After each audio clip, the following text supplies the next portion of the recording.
संतुलन सुनिश्चित करना हर किसान के लिए बेहद जरूरी है। आज इस विषय पर मार्गदर्शन करेंगे कृषि विशेषज्ञ डॉक्टर रमाकांत सिंह ने अपने ज्ञान और अनुभव से हजारों किसानों को बेहतर खेती के गुर सिखाए हैं। तो आइए जानते हैं डॉक्टर रमाकांत सिंह से कि किस तरह पोषक तत्वों का सही प्रबंधन आपकी रबी फसल को अधिक उपजाऊ और लाभकारी बना सकता है। किसान भाइयों नमस्कार, मैं डॉक्टर रमाकांत कृषि विज्ञान केंद्र विक्रमगंज रोहतास से आज आपको फसलों में पोषक तत्व प्रबंधन के बारे में बताने का प्रयास करेंगे। पोषक तत्व प्रबंधन में हम लोग जनरली किसान भाई हमारे यूरिया, डीएपी और पोटाश डालते हैं लेकिन संतुलित मात्रा में नहीं डाल पाते हैं, जिससे कई तरह की बीमारियों का सूक्ष्म पोषक तत्वों के साथ साथ सही पोषक तत्वों की कमी के लक्षण पौधे के ऊपर हमारे दिखाई पड़ने लगते हैं। सबसे ज़रूरी चीज़ है कि हमको इसकी जानकारी होनी चाहिए कि कौन कौन से पोषक तत्वों की हमें आवश्यकता पड़ती है। किसान भाइयों, मुख्य पोषक तत्वों में हमारे पास नाइट्रोजन, फास्फोरस और पोटास होता है। उसके बाद द्वितीयक पोषक तत्वों में कैल्शियम, मैग्नीशियम और सल्फर होता है।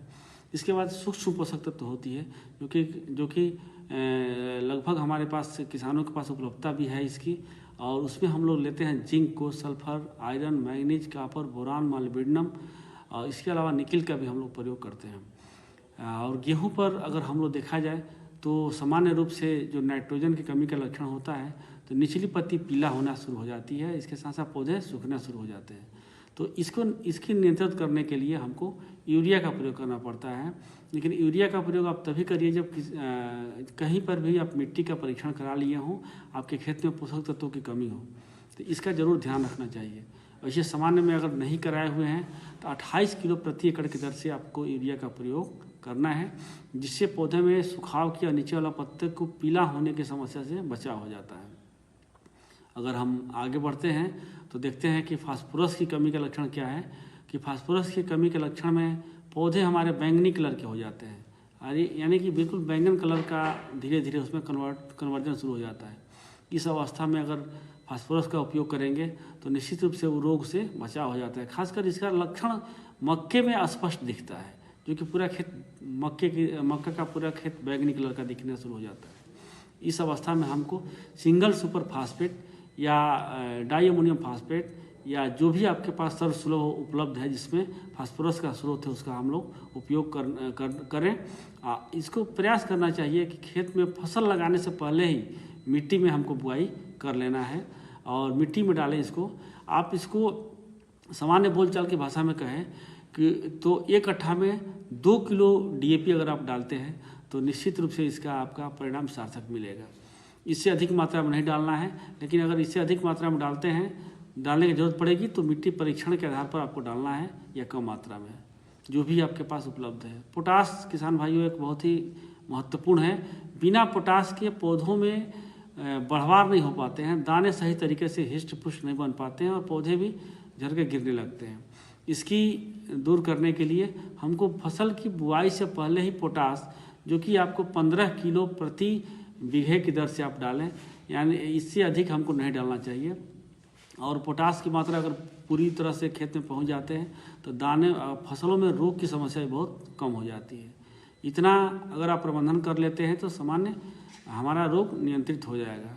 साथ ही आप देखेंगे कि अगर इस पर असंतुलन हो गया तो धीरे धीरे हमारे पौधों में, जिसमें अगर मिट्टी में जिंक की कमी है तो जिंक का कमी का लक्षण परिलक्षित होने लगता है। इसमें होता क्या है, जिंक की कमी में आप देखेंगे कि पौधे में कहीं कहीं सफ़ेद पत्ते पर, जो ऊपरी पत्ता है उस पर कहीं कहीं सफ़ेद रंग का चित्तीदार बन जाता है, और चित्तीदार बनने के बाद पौधे में बढ़वार नहीं हो पाती है। तो इस बढ़वार को रोकने के लिए हमें जिंक की ज़रूरत पड़ती है, जो कि 25 किलो प्रति हेक्टेयर की दर से, यानी कि 10 किलो एकड़ में आप इसको प्रयोग करेंगे। प्रयास करना चाहिए कि जिंक वाली खाद को कभी भी डीएपी या फास्फोरस वाली खाद के साथ मिलाकर हमको प्रयोग न करना पड़े तो 1 दिन के अंतराल पर। लेकिन अगर चिलेटेड जिंक है तो आप उसका प्रयोग कर सकते हैं। इसके अलावा अगर आप आगे बढ़ते हैं तो रबी के मौसम में फसलों पर ठंडा का बहुत दुष्प्रभाव पड़ता है और पौधों में बढ़वार रुक जाती है। तो इससे बचने के लिए हमको सल्फर पर बहुत जोर से ध्यान देना चाहिए, क्योंकि सल्फर एक आवश्यक तत्व है और इसकी कमी होने पर फसलों में ठीक से बढ़वार नहीं होता है तथा अन्य तत्वों की भी पौधों को अनुपलब्धता हो जाती है।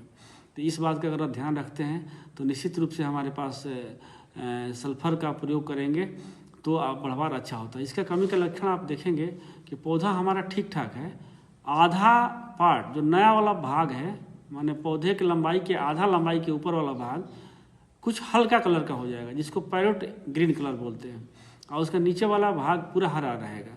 ये लक्षण अगर दिखाई पड़ना शुरू हो गया तो समझिए कि सल्फर की आवश्यकता है।